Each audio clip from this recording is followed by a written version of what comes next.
Assalomu alaykum aziz yurtdoshlar, hurmatli ota-onalar va ustozlar.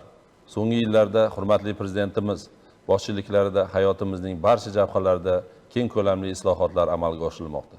Bu o'z navbatda mamlakat taraqqiyoti va xalq farovonligi ortib borayotganda yaqqol namoyon bo'lmoqda.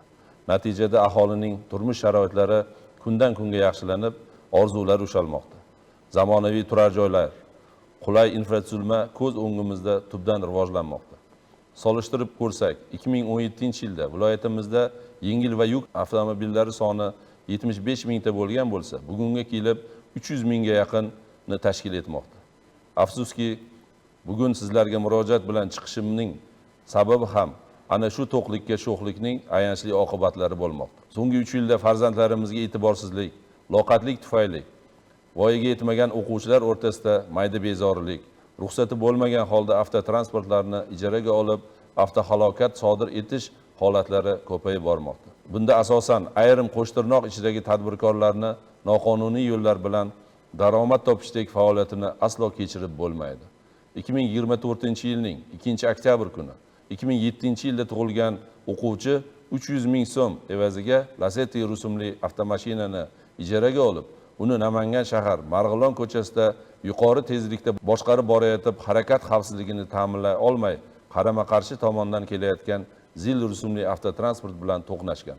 Hodisa oqibatida Lacetti'ni boshqarayotgan o'quvchi o'smir zarur tibbiy yordam ko'rsatilishiga qaramay vafot etdi. Avtomashinada bo'lgan 4 nafar o'quvchi esa jiddiy tan jarohatlari olgan. So'nggi 3 yilni ko'rib chiqsak, voyaga yetmaganlar tomonidan 20 ta yo'l transport hodisalari sodir etilgan.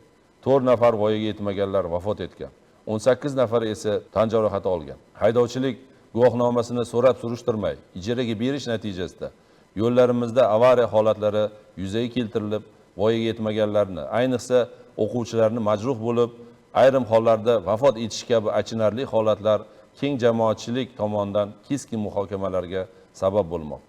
Shuningdek, kuni kecha o'tkazilgan selektorda hurmatli prezidentimiz tomonidan haqli e'tirozlar bildirilib, qat'iy choralar belgilash va qonunchilikka tegishli o'zgartirishlar kiritishga tegishli ko'rsatmalar berildi. Hurmatli ota-onalar, ustoz va murabbiylar, yana bir necha kunlardan so'ng maktablarda o'quv yili yakunlanadi va so'nggi qo'ng'iroq tadbirlari o'tkaziladi. Siz va biz ana shu quvonchli kunni har tomonlama mas'uliyat bilan o'tkazishga mas'ulmiz. Ota-onalar, ustozlar, o'quvchilarning o'smirlik havaslariga berilib, avtomobil boshqarishiga yo'l qo'ymaslik choralarini ko'rishlarini so'raymiz. Shu o'rinda keng jamoatchilik, yoshlar agentligi, mahalla yettiligi, harakat xavfsizligi xodimlari aslo befarq va tomoshabin bo'lmasliklari kerak. O'z navbatda yo'l harakat xavfsizligi tomonidan voyaga yetmaganlarni avtomobil boshqarishini oldini olish maqsadida maktab atroflarida, shahar va tuman markazlarida kuchaytirilgan reyd tadbirlari o'tkaziladi. Noqonuniy harakatlar aniqlangan taqdirda mas'ullarga qat'iy choralar ko'rilishi bo'yicha ogohlantiramiz. Hurmatli ota-onalar, oldimizda turgan yana bir muhim masala yoshlarning ta'til kunlarida bo'sh vaqtlarini mazmunli o'tkazish bo'yicha kuni kecha o'tkazilgan selektorda hurmatli prezidentimiz tomonidan dolzarb 90 kunlik e'lon qilindi. Har bir maktabda kasb-hunarga o'qitish, sport musobaqalari, to'garaklarni tashkil etish bo'yicha vazifalar belgilab berildi. Bu topshiriq ijrosi viloyatimizdagi 716 ta maktablarda amalga oshiriladi. Qolaversa, yozgi ta'til davomida ma'naviy, ma'rifiy, sport tadbirlari tashkil etiladi. Hurmatli ota-onalarimizdan farzandlarini yurish-turishlariga befarq bo'lmasdan, ularni o'z nazoratingizga olishingizni so'raymiz. Hurmatli yurtdoshlar, fursatdan foydalanib, yana bir muhim masalaga e'tiboringizni tortmoqchiman. Bugungi kunda yoshlar ongini ijtimoiy tarmoqlarda turli yot g'oyalar bilan zaharlanish, diniy aqidaparastlik, ommaviy madaniyat bilan to'ldirmaslik va shunga o'xshash salbiy holatlarni oldini olish uchun yuqoridagi tadbirlarni amalga oshirishni o'ta muhim deb hisoblaymiz. Hurmatli prezidentimiz tomonidan berilgan vazifalarni bajarilish bo'yicha maktabgacha ta'lim, maktab ta'limi tizimi, yoshlar agentligi, kasaba uyushmalari, ichki ishlar idoralari, prokuratura, viloyat hokimligi va boshqa tegishli mas'ullar tomonidan manzilli chora-tadbirlar amalga oshiriladi. Buning natijasida voyaga yetmagan o'smirlarimiz tomonidan sodir etiladigan salbiy holatlarning oldi olinadi. Bu bilan ko'zimizning oq qaras bo'lgan farzandlarimizni turli noxush holatlardan saqlagan bo'lamiz. Xonadoningizdan baxt va quvonch aslo arimasin. Ogoh va hushyor bo'laylik. E'tiboringiz uchun rahmat. Assalomu alaykum. Darhaqiqat, muhtaram prezidentimiz tomonidan barcha sohalarda, jumladan ta'lim yo'nalishida olib borilayotgan izchil islohotlarga, ularning natijadorligiga bugun barchamiz birdek guvoh bo'lib turibmiz. Ayniqsa, jinoyatchilik va huquqbuzarliklarning oldini olish, korrupsiyaga qarshi kurashish, bir so'z bilan aytganda, tinch va farovon turmush tarzini qo'llab-quvvatlash bo'yicha keng qamrovli ishlar amalga oshirilmoqda. Kriminogen vaziyatni yaxshilash bo'yicha qator tadbirlar amalga oshirilib, o'zining ijobiy natijasini berayotgan bir vaqtda yoshlar va voyaga yetmaganlar tomonidan jinoyat va huquqbuzarliklar sodir etilishi barchamizni birdek tashvishga solmoqda. Joriy yilning 4 oyida 37 nafar voyaga yetmaganlar tomonidan 41 ta jinoyatlar sodir etildi.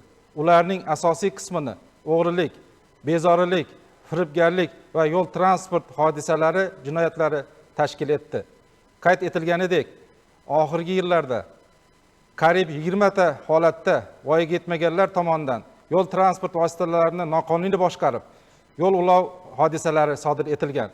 Joriy yilning 5-aprel kuni yo'llangan murojaatda ushbu hodisalar oqibatida voyaga yetmaganlarning 7 nafari vafot etganligi, 25 nafari esa turli darajada tan jarohatlari olganligiga alohida urg'u berilib, hurmatli ota-onalarga bu masalaga alohida e'tibor qaratishlarini so'ragan edik. Yuqorida ta'kidlanganidek, kuni kecha o'tkazilgan selektor yig'ilishida ham hurmatli prezidentimiz tomonlaridan ushbu holatlarga e'tiroz bildirilib, qat'iy choralar ko'rish haqida ko'rsatmalar berildi.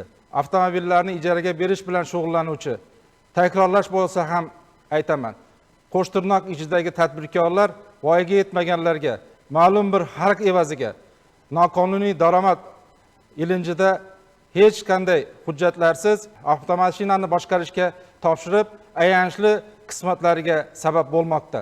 E'tibor bering, voyaga yetmaganlarga hech bir hujjatlarsiz vaqtinchalik ijara asosida avtomashina berilishi oqibatida oxirgi 3 yilda 9 ta holatda transport hodisalari sodir etilgan. Ayrim ota-onalar ham farzandlari kelajagiga e'tibor qaratmasdan ularning xoyu havaslari bo'yicha transport vositasini boshqarishga berishlari oqibatida farzandlari bir umrga majruh yoki halok bo'lmoqda. Joriy yilning 4 oyida ota-onalar tomonidan maktab o'quvchisi bo'lgan farzandlariga transport vositasini berishlari oqibatida 2 ta yo'l transport hodisasi sodir etilgani, oqibatda 2 nafar bolalar vafot etgani, 1 nafar bola esa jarohatlangani bunga yaqqol misoldir. Voyaga yetmaganlarga hujjatsiz transport vositasini boshqarishga bergan shaxslarni hamda ota-onalarni jinoiy javobgarlikka tortish bo'yicha qonunchilikka tegishli takliflar ishlab chiqilgan bo'lib, hozirda ko'rib chiqilmoqda. Shuningdek, voyaga yetmaganlar tomonidan jinoyat sodir etilishiga sababchi bo'lgan mansabdor shaxslarga hamda farzandiga ta'lim-tarbiya berish majburiyatini bajarmagan va ularning tarbiyasiga salbiy ta'sir qiluvchi ayrim ota-onalarga nisbatan qat'iy choralar ko'rildi. Xususan 172 nafar mansabdor shaxslar intizomiy javobgarlikka tortildi. Xizmat vazifalarini lozim darajada bajarmagan 8 nafar mutasaddilarga nisbatan jinoyat ishlari qo'zg'atildi. Masalan, Namangan tumanidagi 25-sonli maktabning 11-sinf o'quvchisi begona fuqaroning Damas rusumli avtomashinasini olib qochganligi holati bo'yicha jinoyat ishi qo'zg'atilgan. Ushbu jinoyatning kelib chiqish sabablari o'rganilganda, o'quvchi maktabning ichki tartib va odob axloq qoidalariga bo'ysunmaydigan, tarbiyasi og'ir, ruhiyati o'zgarishi mavjud bo'lsa-da, maktab ma'muriyati tomonidan unga murabbiy biriktirish choralari ko'rilmagan. Bundan ham achinarlisi, E-maktab.uz platformasiga o'quvchi qatnashmagan 60 soat darslarda qatnashganligi hamda 4 ta fandan baho olganligi haqida soxta ma'lumotlar kiritishgan. Mazkur holat bo'yicha 25-sonli maktab mansabdor shaxslariga nisbatan jinoyat ishi qo'zg'atilib, hozirda tergov harakatlari amalga oshirilmoqda. Shuningdek, farzandlariga ta'lim-tarbiya berish majburiyatini bajarmagan 234 nafar ota-onalarga nisbatan ma'muriy javobgarlik to'g'risidagi kodeksning 47-moddasi bilan voyaga yetmaganlarga transport vositasini boshqarishga topshirgan 67 nafar shaxslarga nisbatan 135-moddasi bilan ma'muriy bayonnomalar rasmiylashtirildi.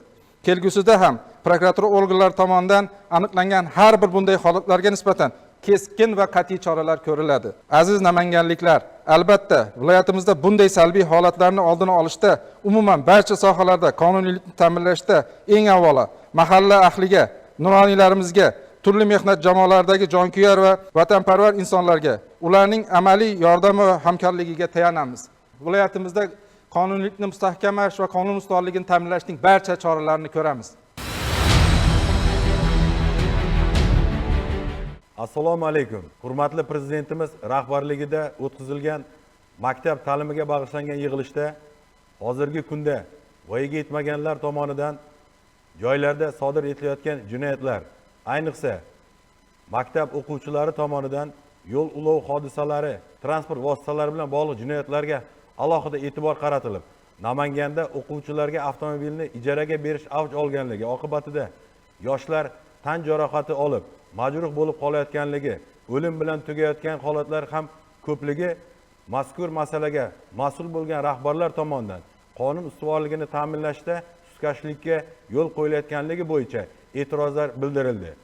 Biz ushbu e'tirozlardan to'g'ri xulosa chiqargan holda viloyatda ichki ishlar, prokuratura, hamkorlikdagi tashkilotlar, viloyat hokimligi boshchiligida ushbu yo'nalishdagi chora-tadbirlarimizni qaytadan belgilab olib, tegishli chora-tadbirlar bo'yicha ishlarni amalga oshiryapmiz. Yo'l transport hodisalarini oldini olish maqsadida ichki ishlar hamda hamkor tashkilotlar bilan birgalikda 2025-yilning 4 oy davomida 18757 ta tegishli hujjatlarsiz avtotransport vositalarini boshqarish holatlari aniqlangan.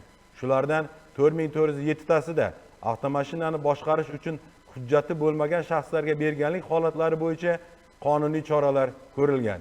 Eng achinarlisi, mazkur holatlarning 67 tasida voyaga yetmaganlarga avtomashinani boshqarish uchun berilganligi aniqlanib, og'ir oqibatli holatlarda oldi olingan. Hozirgi kunda viloyatimizda rentkar, ya'ni avtomobillarni ijaraga berish bilan rasmiy faoliyat ko'rsatib kelayotgan 5 ta mas'uliyatli cheklangan jamiyatlarda 139 ta avtomobillar mavjud bo'lib, ular tomonidan noqonuniy ijaraga berish holatlari yo'l qo'yilmagan. Biroq bugungi kunda viloyatimizda avtotransport vositalarini ijaraga berib, noqonuniy daromad topib kelayotgan ayrim tadbirkorlar ham mavjud. Ularning voyaga yetmagan maktab o'quvchilariga avtomashinalarni boshqarishga berishlari oqibatida og'ir oqibatli yo'l transport hodisalari sodir etilayotgani barchamiz uchun tashvishli holdir. Bunga ommaviy axborot vositalari va ijtimoiy tarmoqlarda tarqalayotgan ma'lumotlarda ham yaqqol misol bo'lmoqda. Mazkur holatlarni oldini olish maqsadida viloyat ichki ishlar idoralari xodimlari hamda hamkorlikdagi tashkilotlar bilan tezkor profilaktik tadbirlar davomida norasmiy tarzda ijaraga berish faoliyati bilan shug'ullanib kelayotgan 119 nafar shaxslar aniqlangan bo'lib, ularning 46 nafariga tegishli tartibda qonuniy, ma'muriy choralar ko'rilib, transport vositalari jarima maydonlariga joylashtirilgan. 73 nafarlari bilan profilaktik ogohlantirish suhbatlari o'tkazilib, tilxatlar olingan. Oxirgi vaqtlarda ayrim ota-onalar o'z farzandlarining taqdiriga befarq bo'lib, voyaga yetmagan farzandlarni maktablarga transport vositalarini boshqarib kelishlariga yo'l qo'ymoqdalar.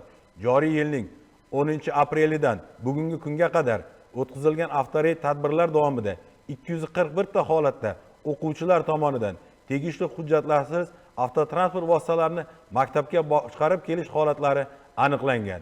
168 nafar ota-onalarga ma'muriy javobgarlik to'g'risidagi kodeksning 47-moddasiga asosan, 73 nafariga esa ma'muriy javobgarlik kodeksining 135-moddasining 2-qismiga asosan qonuniy choralar ko'rilgan. Hurmatli ota-onalar, aziz ustoz va murabbiylar, bugungi kunda viloyatimizdagi maktab va litseylarda bitiruv tadbirlari o'tkazilishiga tayyorgarlik ko'rilmoqda.